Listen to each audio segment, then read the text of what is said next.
GMMTV Protein School Tour 2025 เปลี่ยนทีมให้เป็นโปรตีนกับจิมมี่จิตรพลถ้าไม่รู้จะไปทางไหนลองถามตัวเองว่าเราอยู่กับอะไรได้นานๆสวัสดีครับน้องๆทุกคนพี่จิมมี่เองนะครับครับผมสำหรับ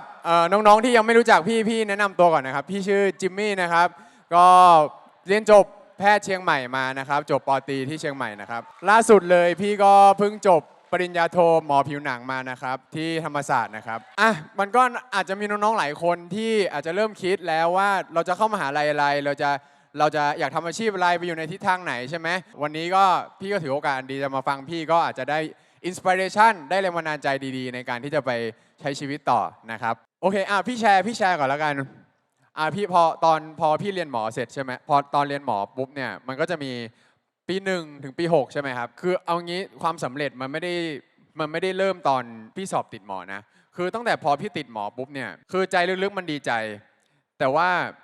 ในความเป็นจริงแล้วคือชีวิตมันเพิ่งเริ่มต้นเลยเว้ยตอนนั้นเนี่ยปี1พอมาปี6ปุ๊บเนี่ยเราเริ่มรู้สึกเป็นกังวลว่าเฮ้ยพอเราเรียนจบไปเนี่ยหมอมันมีเป็นหมื่นเป็นพันคนถูกไหมจบไปปุ๊บมันก็เราก็ต้องไปอยู่ในพูลของหมอก็คือเหมือนไปแย่งงานกันนั่นแหละเพราะว่าถ้าเราอยากจะเป็นหมอ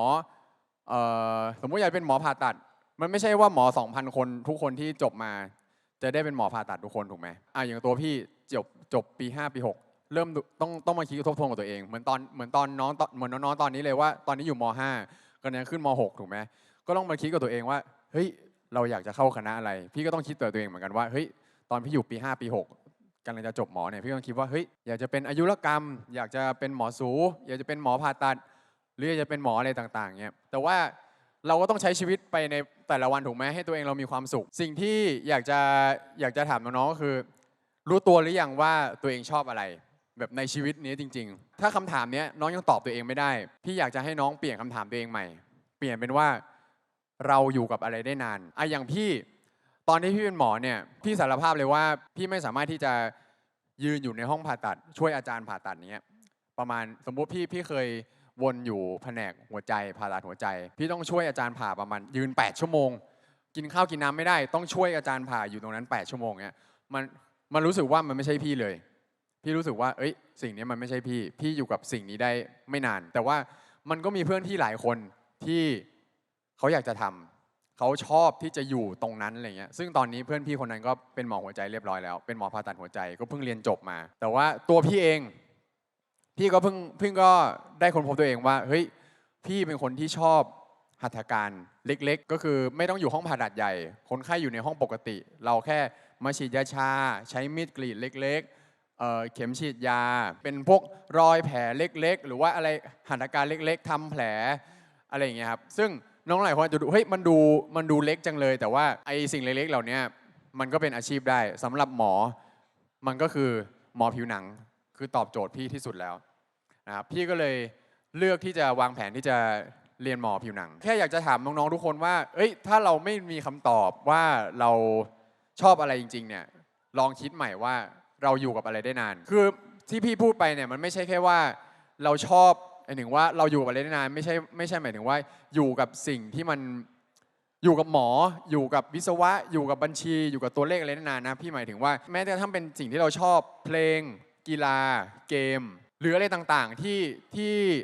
ที่น้องรู้สึกว่ามันเป็นเรื่องเล่นๆน่ะพี่ว่าสังคมปัจจุบันตอนนี้ไอสิ่งที่น้องคิดว่ามันเป็นเรื่องเล่นๆเหล่านี้สักวันมันอาจจะเปลี่ยนชีวิตน้องก็ได้อันนี้ฝากไว้ให้เป็นแรงบันดาลใจที่จะเริ่มค้นหาตัวเองว่าเฮ้ยเราอยู่กับอะไรได้นานจริงๆนะถ้าเราอยู่กับสิ่งนั้นได้นานเราก็ทำมันซะฝึกฝนมันนะครับพอพูดถึงเรื่องการฝึกฝนเนี่ยพี่ก็จะมีอีกทฤษฎีหนึ่งนะครับที่จริงมันเป็นทฤษฎีที่เรียกว่าทฤษฎี 10,000 ชั่วโมงมันคือทฤษฎีที่บ่งบอกว่าถ้าคนเราเนี่ยฝึกฝนอะไรเป็นเวลา 10,000 ชั่วโมงเราจะเก่ง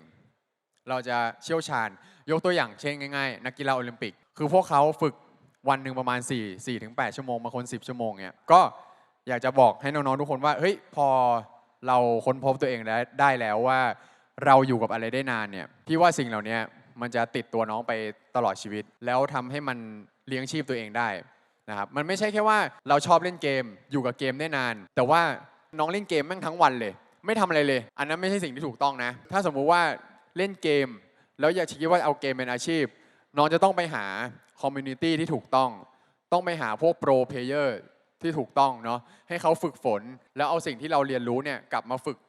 เองอย่างถูกต้องอย่างมีเป้าหมายแล้วก็รู้ว่าเราพลาดอะไรจุดอ่อนเราคืออะไรแล้วเราฝึกมันไปเรื่อยๆจนเป็นสิ่งที่แข็งแกร่งของเราไอเนี้ยคือสิ่งเหล่านี้มันถึงเรียกว่าการฝึกฝนอย่างถูกต้องเนาะคือมันอาจจะไม่ต้องครบ 10,000 ชั่วโมงก็ได้แต่ว่าคนเหล่านี้พี่ว่าถ้าฝึกมันเป็นกลไกอยู่แล้วเนาะถ้าน้องรู้ว่าเราจุดอ่อนเราคืออะไรเราพลาดตรงไหนเรากลับไปฝึกมันวันละน้อยวันละเล็กวันละน้อยสักวันเราก็จะเก่งขึ้นก็พี่เชื่อว่าสิ่งที่พี่พูดวันนี้จะเป็นแรงบันดาลใจให้น้องนะครับพี่ยังอวยพรให้น้องๆทุกคนนะครับตั้งใจเรียนนะฮะแล้วก็เข้ามหาลัยให้ได้นะครับน้องๆทุกคนวันนี้ก็ขอบคุณมากครับ